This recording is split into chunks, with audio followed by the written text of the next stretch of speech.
A very warm welcome to all our participants. Thank you so much for joining in today.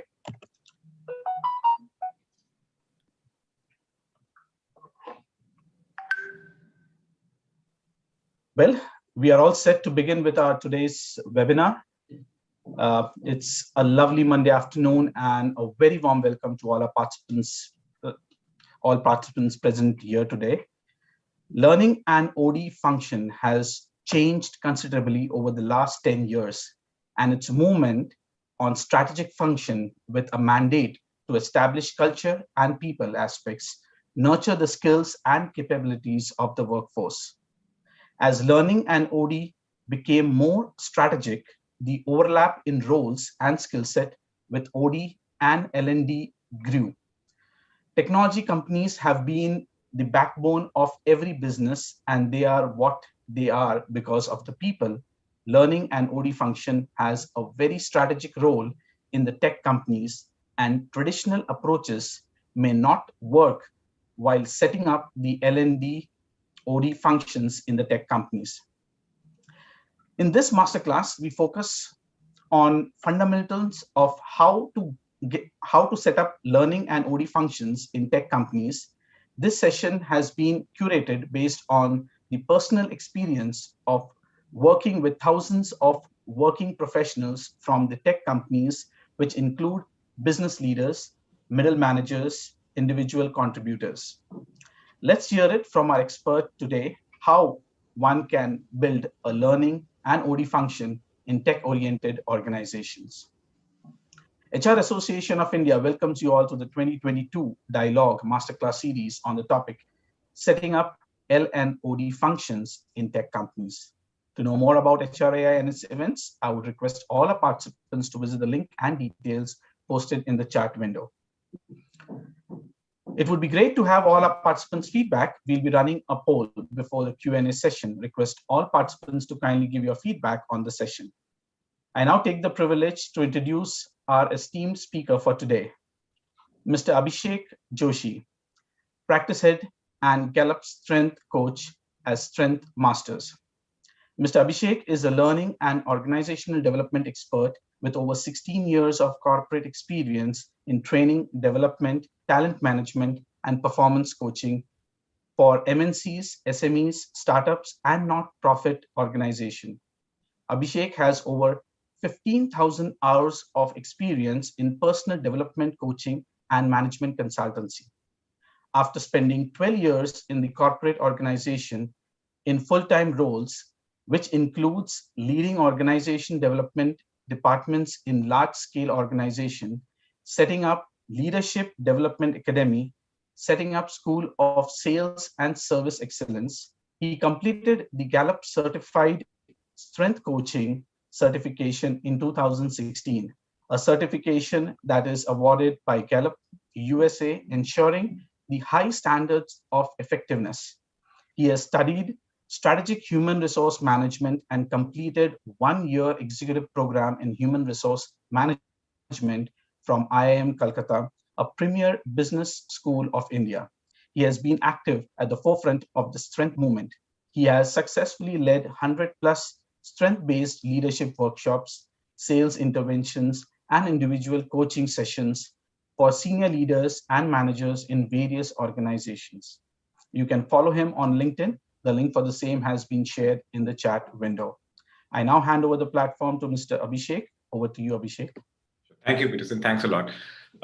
At the outset, I would like to thank HR Association of India for doing such a fantastic job and driving a movement about various aspects of HR and business and enabling a lot of professionals. When I started my career, I did not have anything like HR Association of India. I'm glad that there is a movement called HR Association of India that exists in India now, and it has been doing a fantastic job in terms of knowledge sharing, capability building, sharing new insights, and also allowing us to share our experience with other people in the industry or from other domains. It creates a two-way channel for us as well as the participants who become part of the programs that we conduct. And it also allows us to learn various dimensions, various perspectives about business from each other. So thanks a lot. Congratulations to HR Association of India one more time for doing such a fantastic job and initiating this masterclass as a movement. So I don't take this masterclass as just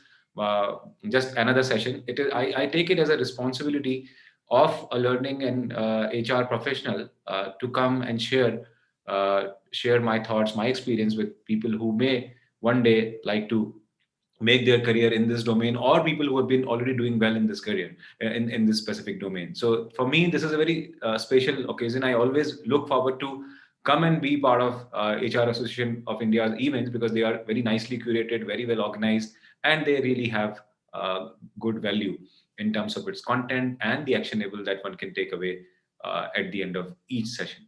So thanks a lot. So on this note, I will start this masterclass. And this masterclass, like Peterson shared, that this masterclass is focused on my personal experience of how to set up learning and organizational development function in the tech companies.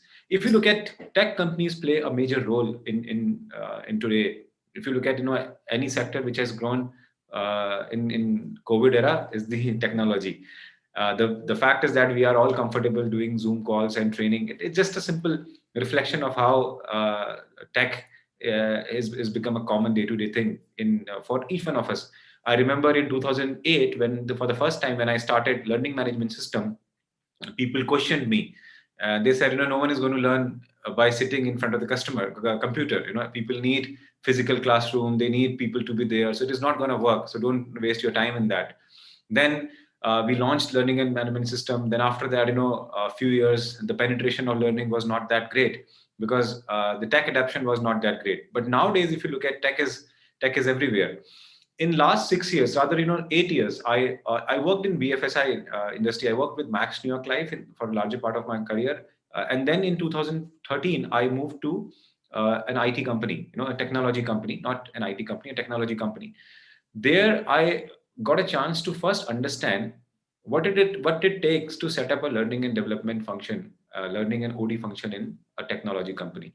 Then when I started Strength Masters in 2016, so far, if I talk about 60% of our clients are from tech companies. And we have been very successful in while working with technology companies.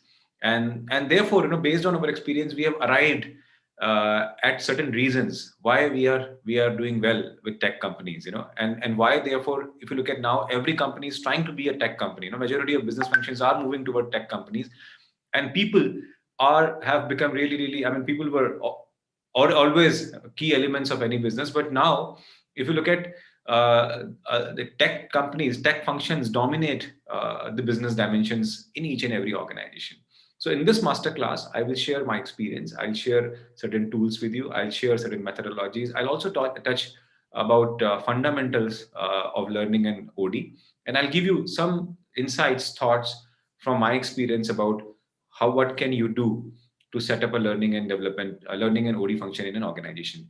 If you are a HR professional working in an organization and you think that you have a lot of large technology team, or you are a tech, you work in the tech company, then this masterclass is for you. If you are a founder or a business leader who is attending this masterclass, and you think that you want to set up a culture of learning and OD in your organization, then this masterclass is for you. If you are a budding HR professional and you think that you want to make your career in learning and organizational development, then this masterclass is absolutely for you. If you are an individual performer, if you are a first-time manager, if you are a middle manager or a CXO, and you are part of a technology organization, or you want to take your organization largely towards technology, then this masterclass is for you. So this is how this masterclass is relevant for all these stakeholders of the business. I will ask questions to you. You can respond in between, and we can have a detailed Q&A later on also. So what I've done to keep this entire session in a structure, also respecting the time allocated to me, I have created a presentation. So I'll take you through that presentation, and that presentation is just an indication of what I'm going to speak. I'll be using it as a reference material. So let's start, right? So let's start. I'm sharing my slides. Okay, so what I'm going to talk about in this session are three things. I'm going to talk about strategy, tactics, and tools. What is the strategy, what are the techniques, and what are the tools which will help you in setting up learning and OD function in a technology company. Now, before I start, let me ask you, and if you can respond through chat box or any other way, that will be really, really great. How many of you think that learning an OD function is a strategic function? Right? If you think yes, it is a strategic function, then why do you think it is a strategic function? Just quickly, one or two lines from your side will be good enough. So if you think that this function is a strategic function in any organization, why do you think it is a strategic function? Yeah, anyone can share. Please keep posting your comments, keep sharing your thoughts. Yeah. You think it is a strategic function? You can simply type yes or no. Okay, thank you. I've received one comment from Ayushi. I'm getting comments now. Yeah, it is absolutely. Yeah, it is. Would anyone like to share, if it is possible for you to share, why do you think it's a strategic function? Maybe, your thoughts.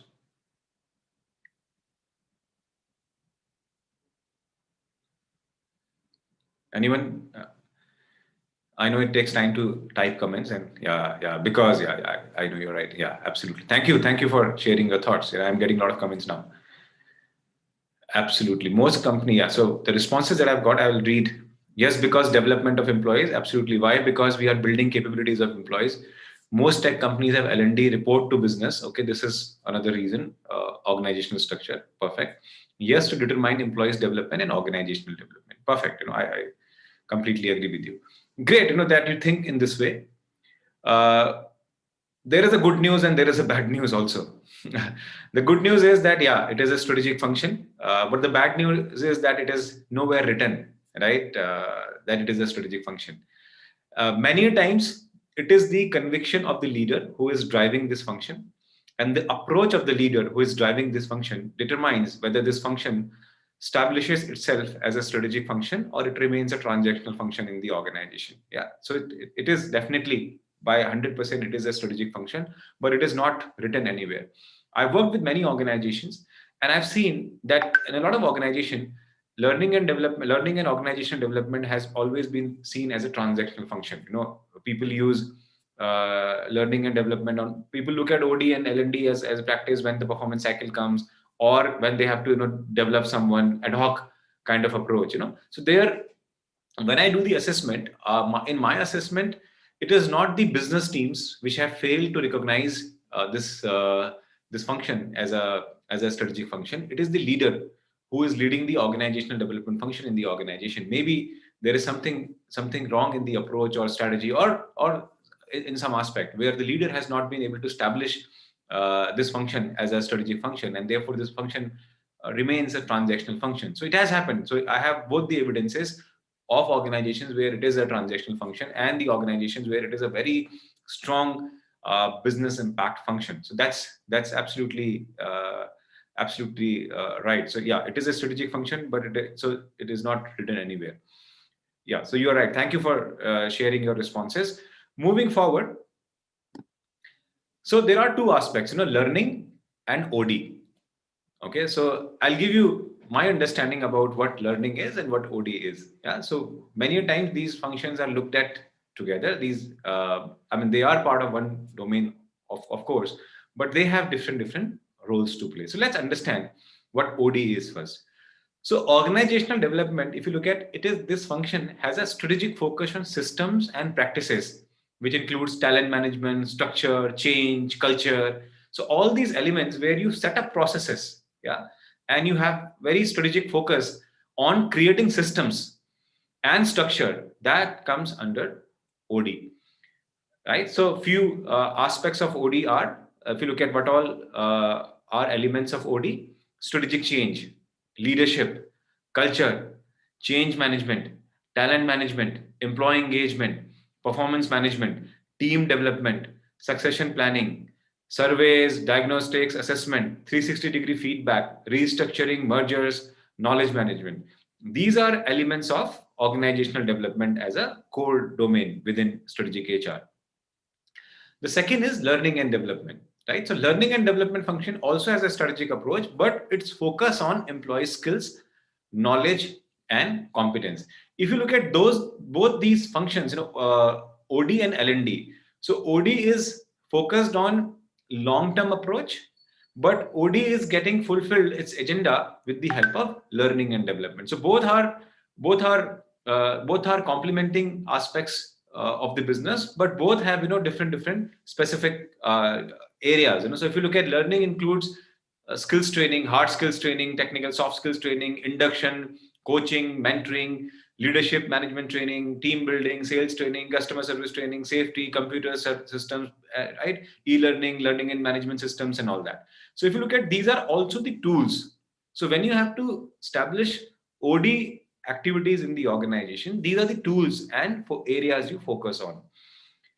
But when you focus on only learning, these are the areas you focus on, right? So I wanted to give you this fundamental understanding. I know a lot of you have already have this understanding, but still I thought that it will be a good idea to start with fundamentals. Now the question is not what all to do, right? If you just type on Google and say that, okay, what all initiatives can I take to build OD function in my organization, you will get a laundry list. Likewise, if you look at, okay, what all training can I conduct in my organization, learning and development, you will get a laundry list. So the confusion is not what all elements are available. I think professionals like you who are part of this call are completely aware about, you know what to do. But the point is, when you are setting up learning and OD function in an organization, and your goal is not just to fulfill the agenda, your goal is not just to complete the checklist of learning and OD in an organization. You want to really create impact, and you want to set up this function as a strategic function in the organization, which remains a key enabler to the business to get the desired outcomes. Then you need to look at the start point very clearly, right? Because there are a lot of practices and a lot of methodologies, tools which are available. But what is very important when you are setting up this function, the start point becomes really, really critical, right? And within the start point, even before the start point, there comes the role of the leader, how the leader is looking at this function. So what I'm saying, so for example, let's say I always had this conviction that this is a business impact function. This is a strategic function. So therefore my approach always has been, as an entrepreneur, when I'm working with my clients, or as an employee, when I used to lead learning and OD function, my approach was very clear that this is a strategic function, and that's how I used to approach. So this is how it also used to impact my self-image when I used to go to work every day. So that's how you have to look at it. I also suggest you to read an article in HBR. It's a very old article written by the great Ramcharan, and the article highlights, split HR into two. It's time to split HR into two. And though it's a very controversial article, but has very deep insights in it. So I'll see at the end of the call if I can share the link with all of you. But you must read this article. It will give you very good insights and thoughts about setting up learning and OD function in an organization. So let's talk about start points. Yeah. So like I said, what to do is not a confusion here. What not to do and how to start is the key element. So the first approach, the first step which any learning and OD professional or HR professional should take in the organization is doing the stakeholder analysis very correctly. So when I say stakeholder analysis, I'm trying to make things simple. What all action can you take to do the stakeholder analysis?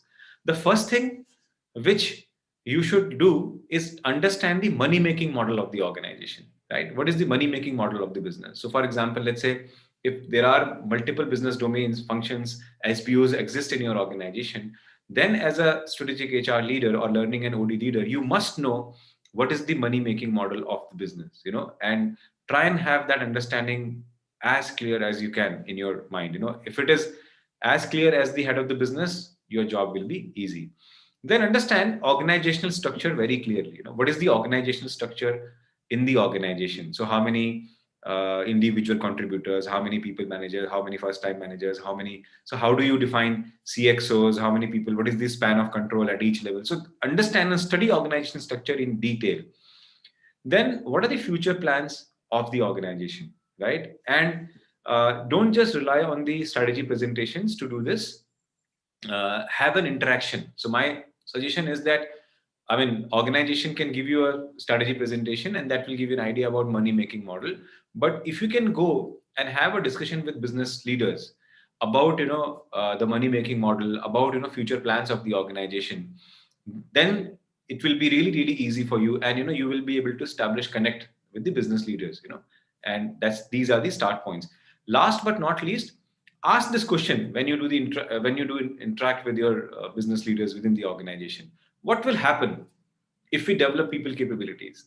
Yeah, what will happen? So as a strategic HR leader, as an OD leader, you will have complete clear idea, but you need to ask the business teams, what will happen if we develop people? Is there any benefit that they're going to derive out of it, or they think that it is just a checklist completion activity?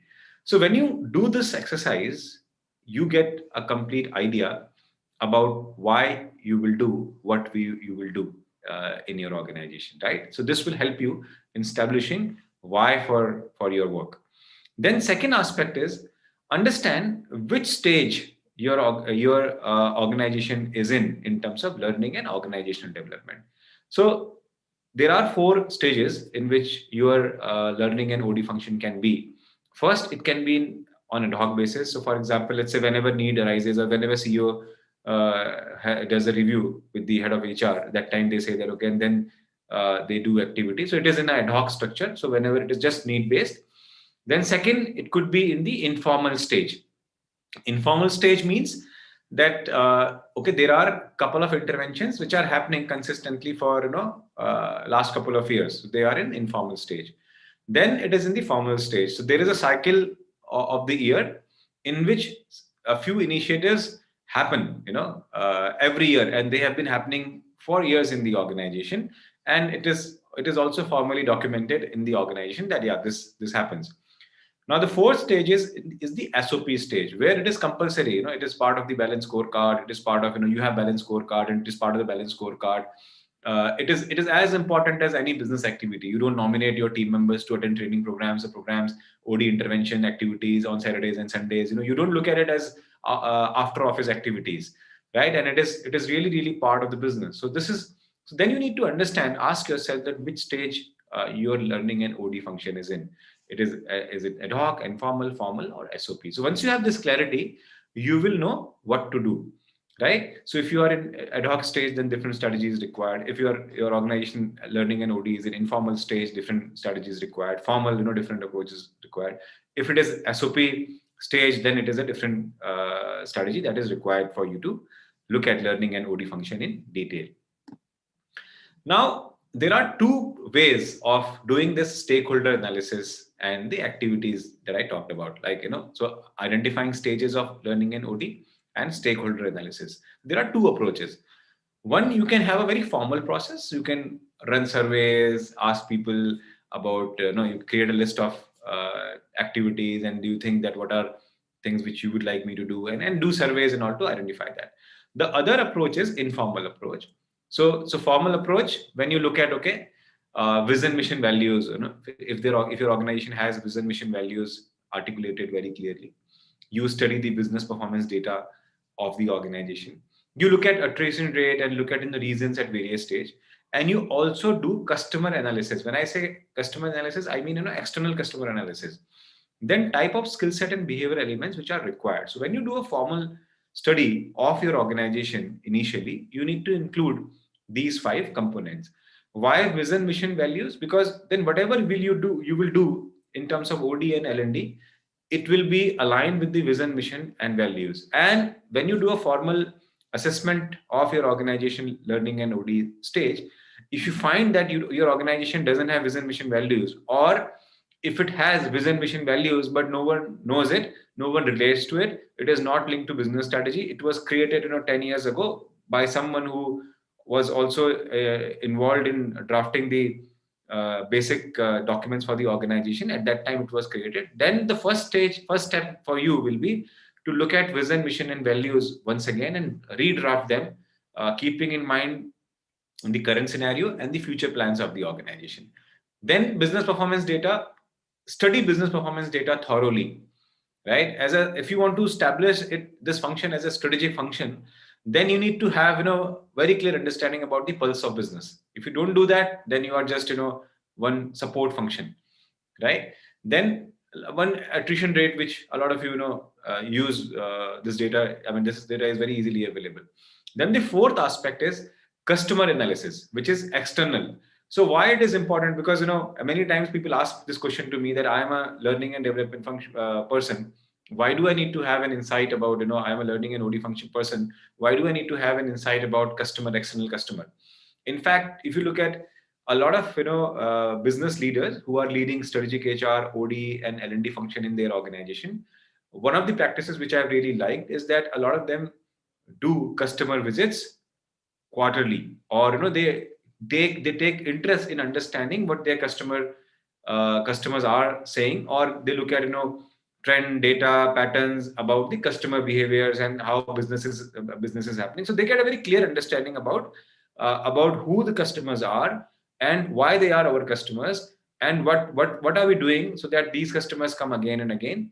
And because ultimately the purpose of business is to earn profit, and profit comes when you have customers. So therefore, and people who will be working in the organization, your employees, they will be the ones who will drive the business, and therefore the learning and strategic HR or OD is going to support these individuals to become better in driving the business. And then fifth element is type of skill set and behavior elements which are required. Then the second method which you can do to do stakeholder analysis and to understand the stages of learning and OD in your organization, and this is, do not skip this.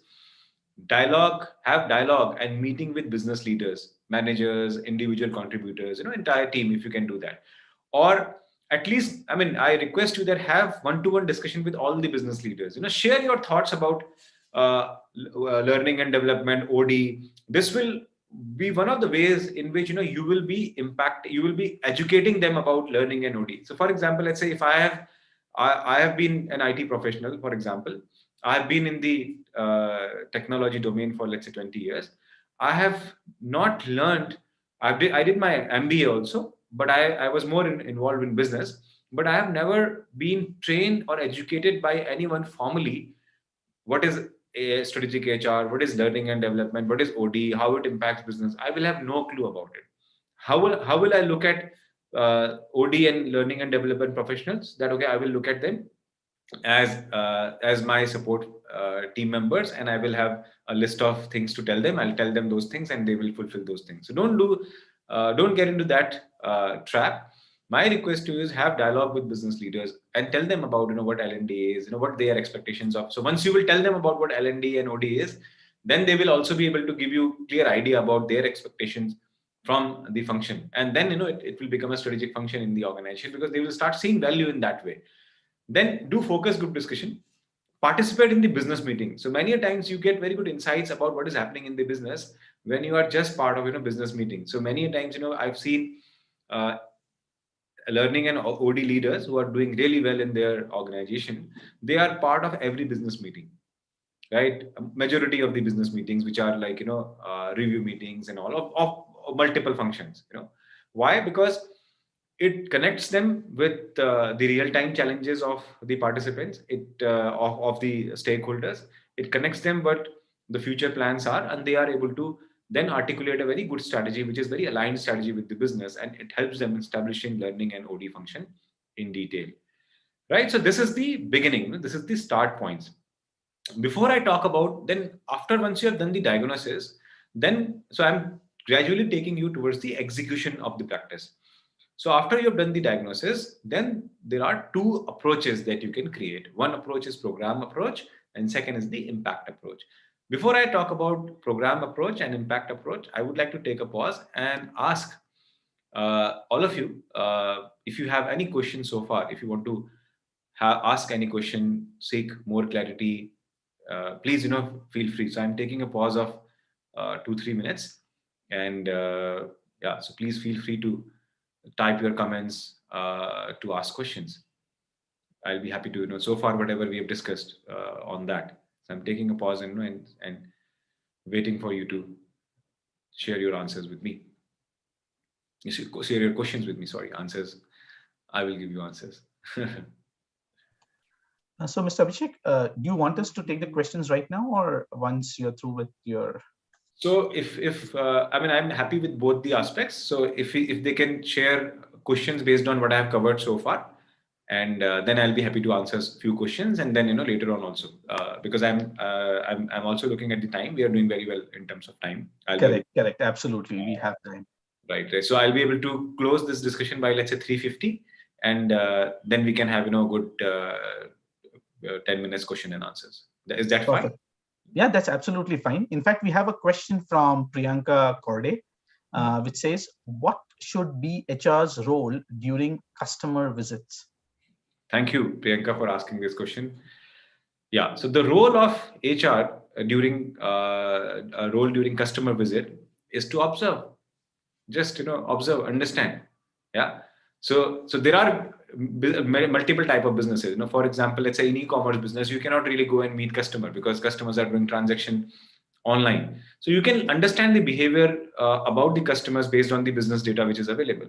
Similarly, if you are in a business where you do a lot of delivery outside India, and the customer interaction never happens with the larger part of team, and it happens through calls, you can be part of certain customer calls and just observe. So what will happen when you observe customer interaction, you will have some sense about what is happening in the business. So you will get a real idea about what this business is all about. Yeah. Otherwise, you will create a very good strategy, but that strategy may not be suitable for the business outcome. And customers as stakeholders are really, really important for technology business, because everything what happens within the organization happens for the customers. And therefore, why we have strategic HR, L&D, and OD function in the organization to enable our team members to fulfill the customer's expectation, to do business really, really well. So that's the reason. It is as simple as just going there and being there and observing. Yeah. So yeah, few more questions have come here. Yes. We did have one that's from Mickey Srivastava, but Mickey, this is definitely the most vital aspects in every organization, to have a learning and development function. So he's asking, his question is learning and development functions vital for every organization? Absolutely. Wherever whichever organization, if there are people, learning and development becomes really, really critical function in the organization. Because what happens, if I have, so for example, it is as simple as that. I have joined an organization and there is no one to tell me what to do. Right? I am only looked at as a resource who's been bombarded with tasks as soon as I land in the organization. So there is no one who can. So my boss will definitely be telling me about the task. My boss will be capable enough to tell me about the task, and that's the reason he has hired me. But what about other aspects? When I enter in the organization, I enter in a new family. What about the other aspects of the organization? What works in the organization? What doesn't work in the organization? What has happened in the organization so far? Where this organization is going. When I get this understanding, and what skill sets are required. So there are certain skill sets which I will be equipped with. There are certain skill sets which I may not be equipped with. So what happens, in such case, if there is no one to tell these things about to individual in an organization, then I will just go. My body will be in the organization. My soul will still be in the Naukri.com. Yeah. Absolutely. Further to elaborate on that, we have a question from Parvati, who has added that in a multinational company, HR is almost the same. But as per you, which areas is most important to be alert for in terms of any startup organization? So not all the functions will be primarily possible to be established in in a startup kind of a function. So I need to guide on those aspects when it comes to startups. Right. Thank you, Parvati, for asking this question. It's a very good question, and I often get this question because startups have tight budget. They cannot hire a lot of human resources to take care of these things. So therefore, what I suggest when I interact with startup founders, that it is not important for you to have at all, I mean, your budget may not allow you to have a full-time resource inside your organization to take care of this learning and organizational development function. What you can do, you can take help from expert outside who can design your annual learning and OD strategy. Then they can create a hybrid strategy, which can be a cost-effective strategy also, which can enable your organization, and you can also achieve the objectives that you have set for your learning and OD function. So that way it can be done. So you will have a HR team in your organization. Primarily what happens in startups, HR teams are busy in recruiting people, or they are busy in firefighting their payroll issues, or the transaction issues. So these elements always get neglected, and founders are busy in raising funds or doing business. Yeah, these are so, but there is no one to take care of. And suddenly what happens? Suddenly attrition starts happening. The leadership team starts, moving out of the organization. Team starts, operating in isolation. There are cliques, which gets created within the organization. But what happens when you have a strategy in place? Now, implementation of the strategy can also be made cost effective, right? And you can pick and choose that, okay, these are certain things which you will do instead of not doing anything. So you can be choosy in that sense. Look at what your budget allows and do some intervention. I have seen many startups, they realize this pretty late that, okay, this function is also important for our organization, and by the time they realize, they've seen a lot of damage has already happened. So thanks for asking this question. This was a very practical question. I always get this is a dilemma for founders of startups, what to do, where to do. I mean, we don't have money, and so therefore, yeah. Thank you. Very well answered, Abhishek. So we can proceed ahead. I believe we do not have much. Sure. We'll proceed ahead then. Okay, so far I talked about the start point. Now, after start points, now as a learning and OD professional, now we have arrived. You understood the strategy, you understood the organization, you've also understood the customer's expectation. So you have some data points, qualitative data points, also qualitative aspects also, and quantitative aspects also. Now you understand business. Now you will be asked to execute your plans. Now, how will you execute your plans? So when you start creating an execution strategy, keep your goal in mind. Your goal is not to fulfill the requirement, right? You are not in the organization to take orders from people and say that, okay, this is what is you are saying, so I'll do this, right? No. So your approach is that you want to establish a function as a strategic function. So there are two approaches which people take, and both approaches are fine approaches. But I have my own personal liking towards one approach, and I'll share both the approaches, and I'll share why I like a specific approach. And this liking has not been just based on that I like it and that's why I'm doing it. It is based on my interaction with tech companies and senior HR and L&D OD professionals, and how they have made things work in the organization. So first is the program approach. Now, what is a program approach? Program approach is that, okay, you meet your CEO, you meet your business teams, and they say that, okay, we want to do a team building program, right? And you then go to Just Dial or Google, and you say, okay, team building companies near me, and then you start finding out and searching. Then you do this program. People get good feedback, and they get charged up, and you get a good feedback form. The feedback rating is really, really good. You're happy. Your team member is happy. They are charged up for 2-3 days. And then, this energy is gone. Then again, another meeting happens. The business leader say that, oh, this program was good, Abhishek. This time I'm thinking that let's do something on communication, because I have observed in last review, one guy was not able to present me very clearly. Then, okay, sir, I will do this. You find out a communication skills program near me, partner from nearby. You take 3 codes, you identify one, and you focus only on feedback, and the feedback is great. Everything is great, So this is what I call program approach.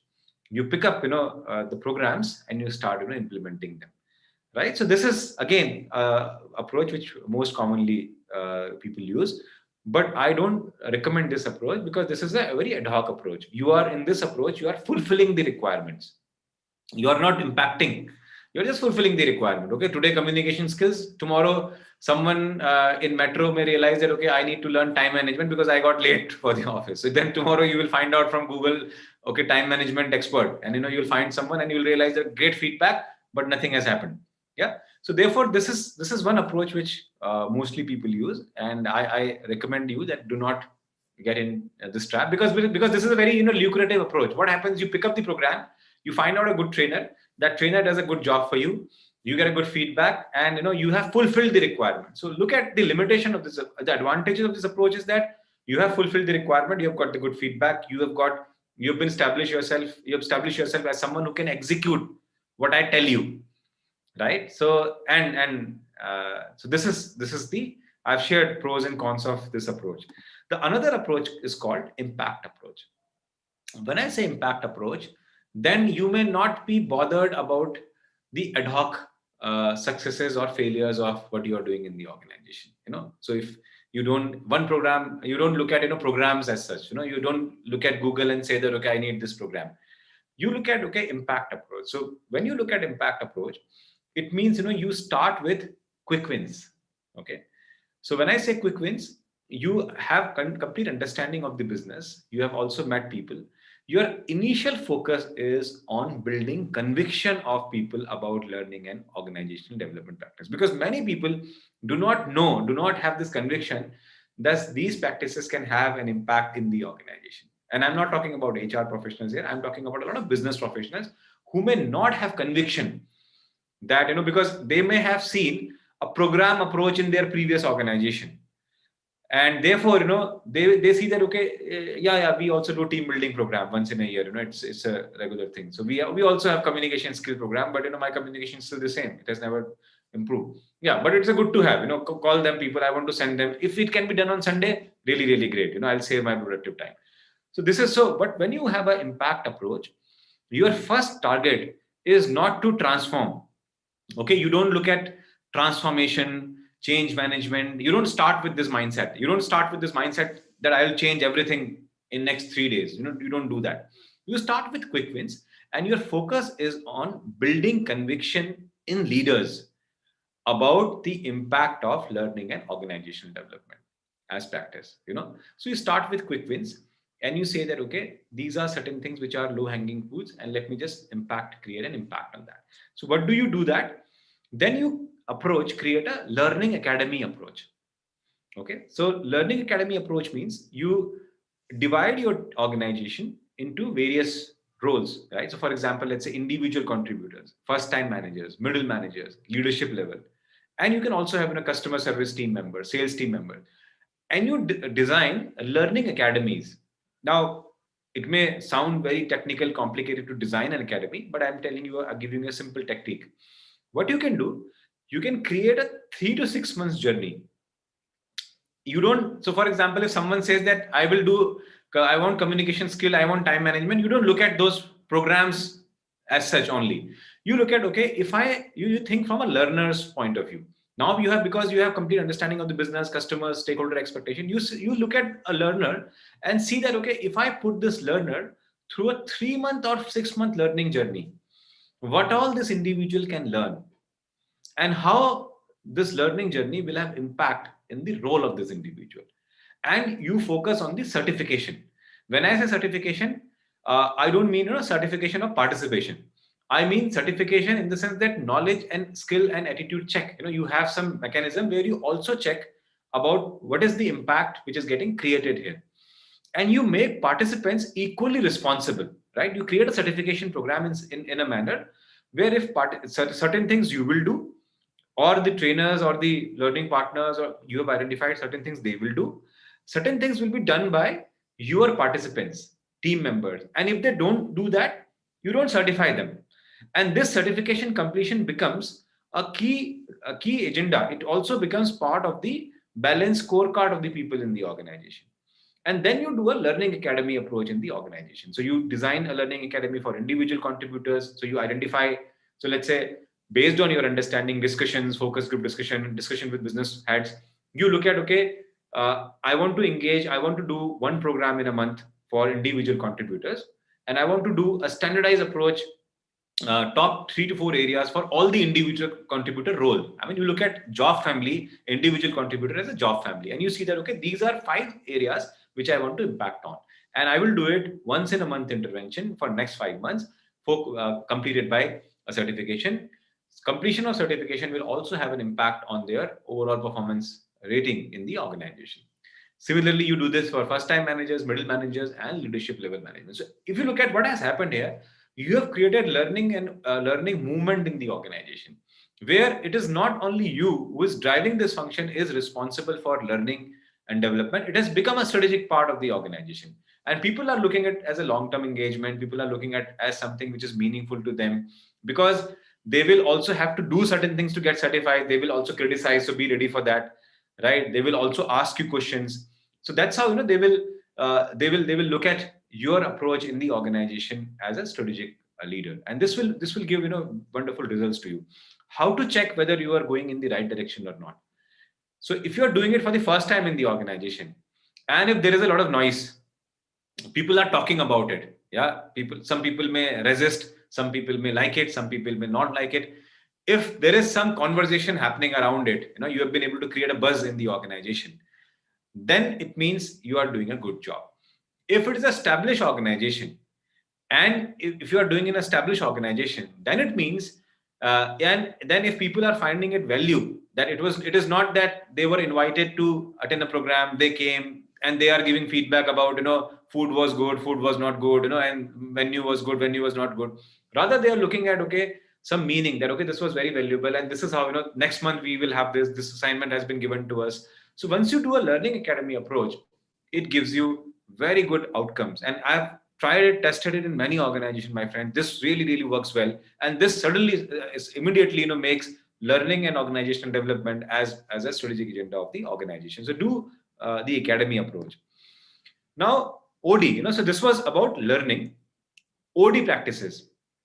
So start with, these 5 practices, right? And try and see if you can create an impact in these 5 practices to start with.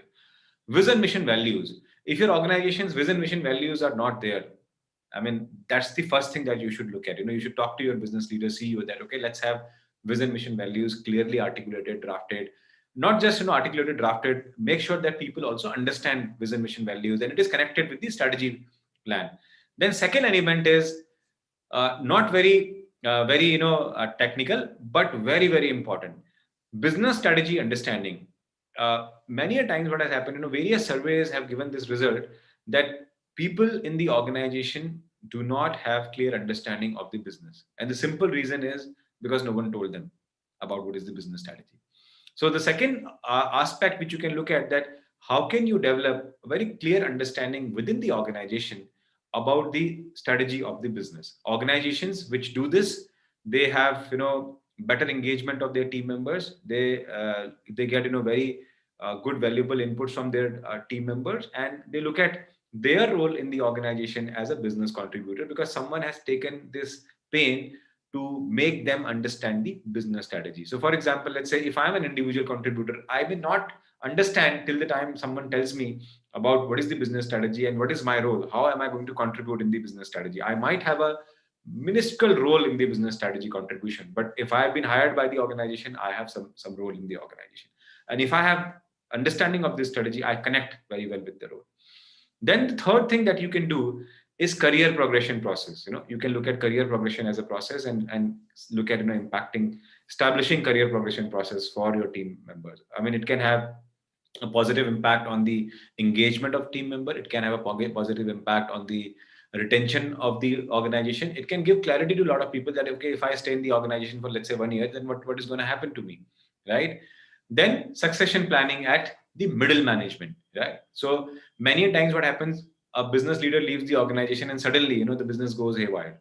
And why it happens? Because the succession planning has not been done adequately or not been done on time. So therefore, my request to you is that, okay, look at succession planning for middle management as one of the key agenda and work around it. Then the fifth thing that you can look at is performance management approach. Some of you have mentioned OKR, balance scorecard, whichever approach you look at. But these are 5 key things, quick things that you can do in your organization in terms of OD practices, and it will give you very good output. Now, before I conclude, I want to talk about that what doesn't work in tech companies or organization which are going towards tech orientation within the organization. So a generic approach will never work. If it is also available online, people will not buy it. I'm talking about training programs, not backed up by data, science. If it is not, you are doing programs in the organization, but they are not logical. They are not backed up by data. It is just based on, one individual's experience. Then it is not going to work. A lot of motivational stuff, which is like aag laga dunga duniya mein approach, that is something which doesn't work in tech companies, and they don't. My experience of working with tech companies as business consultant, as partner, and also working as a learning and OD head, and also interaction with a lot of L&D and OD heads. I mean, this approach doesn't work in technology company. Only based on an individual experience, it is not going to work. If you do any program which is just based on an individual's experience, doesn't have any science behind it, doesn't have any data behind it, it is not going to work. What works? That's very important. You really need to be creative. When I say that, creative in tech companies, because tech is evolving very fast, you got to be very creative. A simple program which is based on on something called theater, will really give you good results, right? But if it is done in a very creative manner, programs and interventions which are backed up by data and science, they really work. Non-prescriptive, sorry for the spelling mistake, I wanted to write in a non-prescriptive. If a program is non-prescriptive, if I'm creating a non-threatening environment, it is not going to work. Model-based programs will work, right? Non-prescriptive programs will work. So for example, let's say as an individual, if I'm prescribing quite a lot, it is not going to work. But if I'm not prescribing, if I'm helping them discover or arrive at understanding their business, it is going to work. Model-based, which are reliable, tested, and valid programs or interventions will work. Not models which people create, by just creating acronyms. No, models which are reliable, tested, and valid. If you do such intervention, they are not going to work. Sorry, fifth point is not going to work. Aag laga dunga. That's why I've written it's once again, because this is something which a lot of people try, but it doesn't work in tech organization. So these are my thoughts, friends. This is what I thought I'll share with you in today's masterclass about how to set up learning and OD function in tech companies. So I hope I've been able to add some value to you, and I'm happy to answer your questions. And whatever time available now, we can have a question answer on. Over to you, Irison. Yeah. Thank you so much, Abhishek. Definitely, indeed, it was a great session. Before we move into the Q&A session, we will be initiating a poll. Request all the participants to kindly share your feedback on our today's session. While you're doing so, would request all our participants to kindly post your questions in the chat window. Our master will be happy to address them. Once again, I would like to thank all our participants for joining our session today. We have received a lot of inquiry about the e-certificate offered by HR AI. You can claim your certificate by sharing your details. When I say details, that is your name and the session attended, which you all will have to send it in an email to the email ID provided in the chat window. Kindly do so by end of this month. We will be emailing the e-certificate to you based on details received.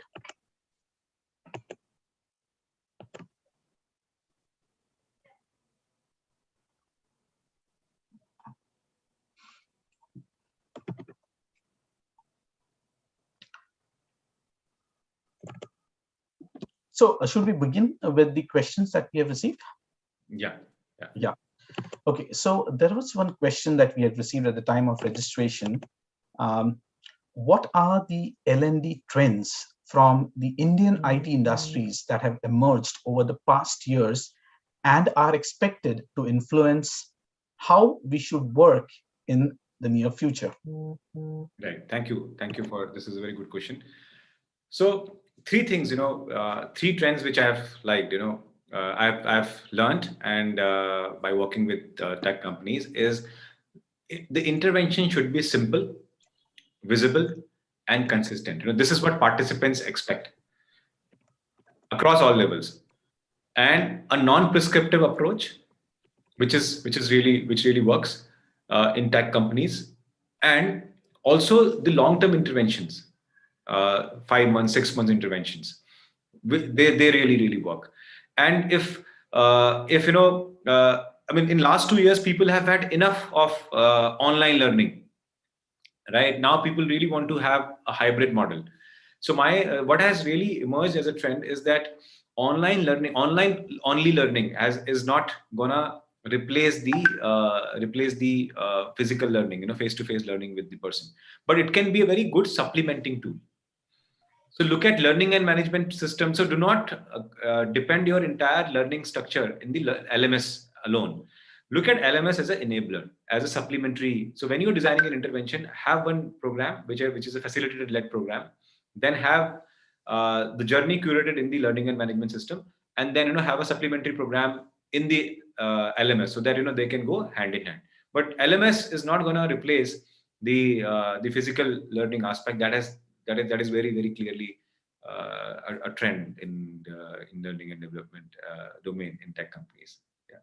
Absolutely. The kind of physical intervention that a trainer can develop compared to an online session, definitely that effectiveness and impact will not be visible in that manner. And what I have understood from this response is we need to have a simple, visible, and a consistent approach that we intend to have. We have a question that is shared by Rashmi. She's asking how business performance data is important. Yeah. So how performance data is important, because what happens, if you do not have data in your mind or clear to you, you will not have very clear understanding about why you are doing what you are doing. So you should always start with, why you should do any program in the organization.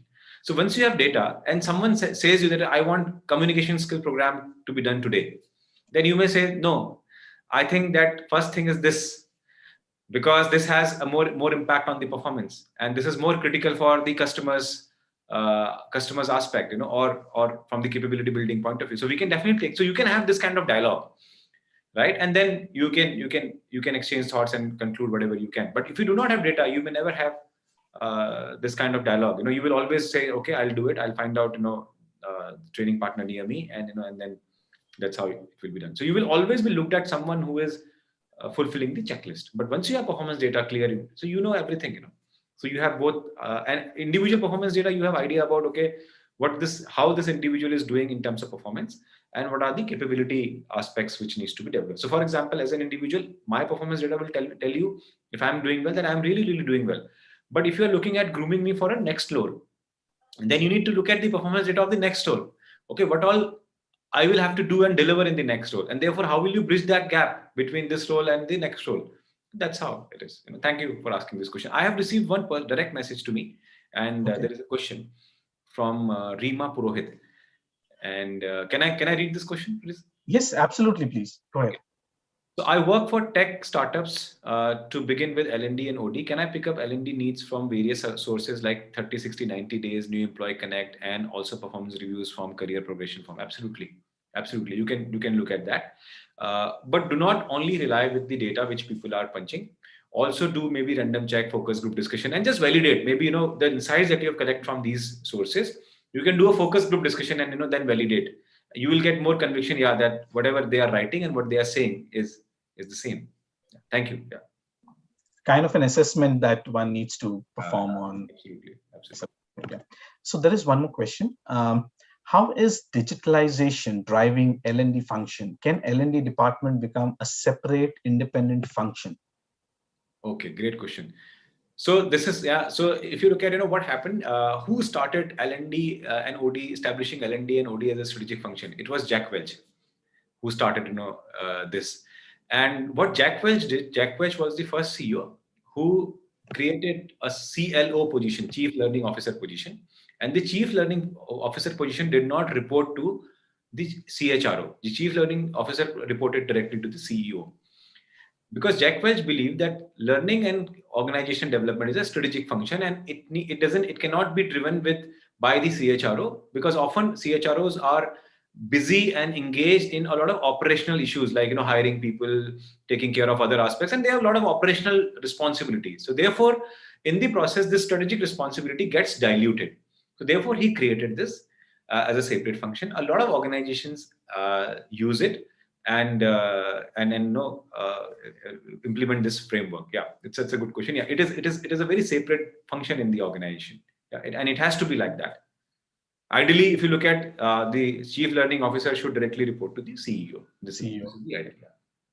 True, absolutely rightly said. We have a next question that is from Priyanka Korde. It says, could you suggest some simple tools for conducting diagnostics for OD interventions? Yeah, absolutely. I can suggest. So, for example, let's say now, when you look at we do diagnostic for various reasons. So, for example, let's say when we do a diagnostic of engagement of people in the organization, then there is a tool called Gallup Q12, right? That tool can be used. It's a fantastic tool. And then when we look at career progression, right? Then we can have a 9-box framework or 4-box framework. There are a lot of frameworks, a 9-box framework, 4-box framework, which are available to do the diagnostic of the current talent within the organization. When we look at learning effectiveness assessment, we look at Kirkpatrick model as a tool, as a method to look at effectiveness of learning as an intervention. So these are various tools which can be used. Yeah. For performance management, OKR is done. Yeah. You can also create your own surveys based on the values and take people's feedback. Yeah, so that's how it can be done. Sure, thank you so much. Keeping the time constraints in mind, we'll take one last question that we have. What are the key considerations in creating and developing a learning development strategy? So what are the key aspects that one should keep in mind? So those factors based on which they can create their entire learning and development. Right. First is conviction of the leader that it is a strategic function. You got to believe in what you're doing, right? First is that. Second is understanding about the business, right? Business aspect. Stakeholder assessment is absolutely critical. Then not thinking of, ignoring quick wins. Yeah. Not thinking of quick wins and not saying that, not thinking that I don't have to create the conviction. So first job of a learning and development strategy is to create conviction of people in the organization that it works. Then do not look at a short-term program approach. Look at an academy approach, a long-term approach. It will give you better results. And it will look like a strategy. Then program approach is not a strategy, it's just ad hoc way of doing it. So look at, how can you curate 6 months intervention, 4 month intervention? And likewise, when you do this approach, you really add value. Yeah. So HRB article, someone is asking about. Yeah, HBR article. Link, which was discussed if possible. I'm just trying to find that out. Just a minute. Split HR. Just a minute. I found it.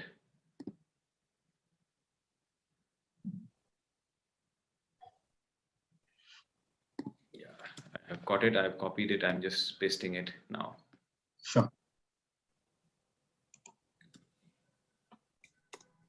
Yeah. Did I send to all? No, I sent to everyone in the meeting. Now I'm sending it. Okay. Yes, we have received. Great. Thank you so much. Well, so thank you, Mr. Abhishek, for an insightful and an enlightening session. Key takeaways that one would derive from this session is how one can do a better diagnostic approach and later apply the program approach or the impact approach and set up key learning goals in the organization. I would like to also bring a quote out here of Jack Welch, which you have just recently mentioned about.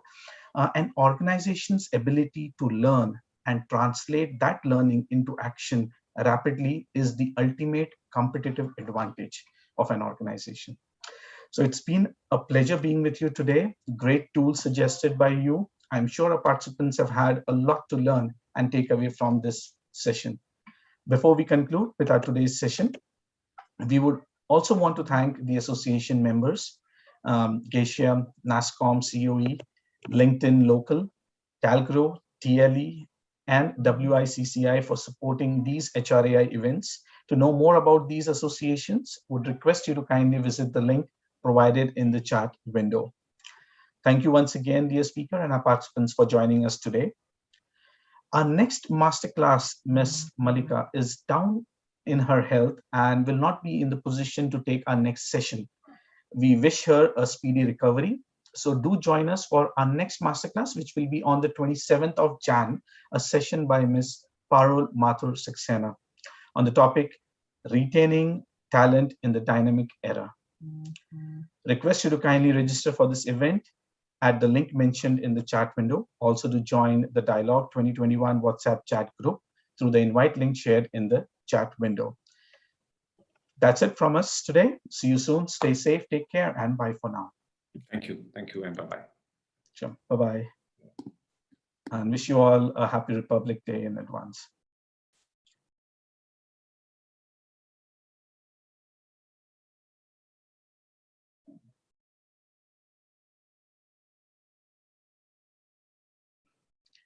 Thank you, Shyam. We can hereby conclude with our today's session.